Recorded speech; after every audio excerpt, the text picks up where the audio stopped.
যশোরের শীতের তীব্রতা বৃদ্ধি, জমে উঠেছে শীতের কাপড়ের কেনাবেচা।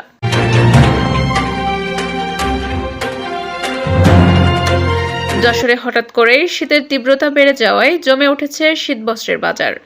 বিশেষ করে গত 2 দিন ধরে যশোরের মনিরামপুর সহ বিভিন্ন এলাকায় শীতের প্রকোপ বাড়ায় মার্কেট ও ফুটপাতে শীতের কাপড় কেনার ধুম লক্ষ্য করা যাচ্ছে। বিস্তারিত থাকছে বিবিআর নিউজে। যশোর থেকে উত্তম চক্রবর্তীর পাঠানো তথ্যচিত্রে।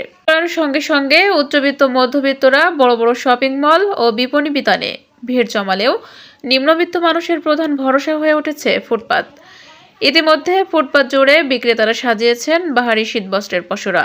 পরিবার পরিজন নিয়ে বিভিন্ন বয়সের মানুষ এসব দোকানে ঘুরে ঘুরে পছন্দের কাপড় কিনছেন।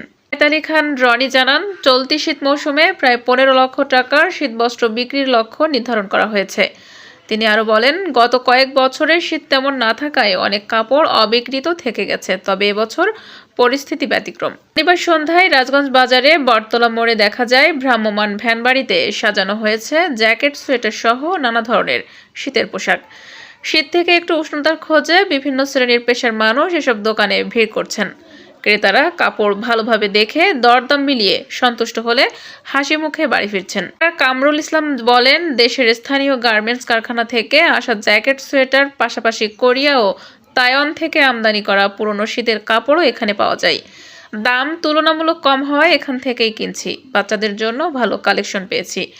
তিনি আরও জানান, ফুটপাতে এত ভালো মানের কাপড় পাওয়া যায় তা আগে জানা ছিল না। শুধু মধ্যবিত্ত নয়, অনেক উচ্চবিত্ত ক্রেতাকেও এখানে কেনাকাটা করতে দেখা যায়। অন্যদিকে নিম্নবিত্ত খেটে খাওয়া মানুষেরাও মার্কেটের আশেপাশে ফুটপাতগুলো থেকে সাধ্যের মধ্যে শীতের কাপড় কিনছেন। ক্রেতা হোসেন আলী জানান, গত 2 দিনে শীত অনেক বেড়েছে, তাই কাপড় কিনতে এসেছি। তবে আগের বছরের তুলনায় এবার দাম কিছুটা বেশি।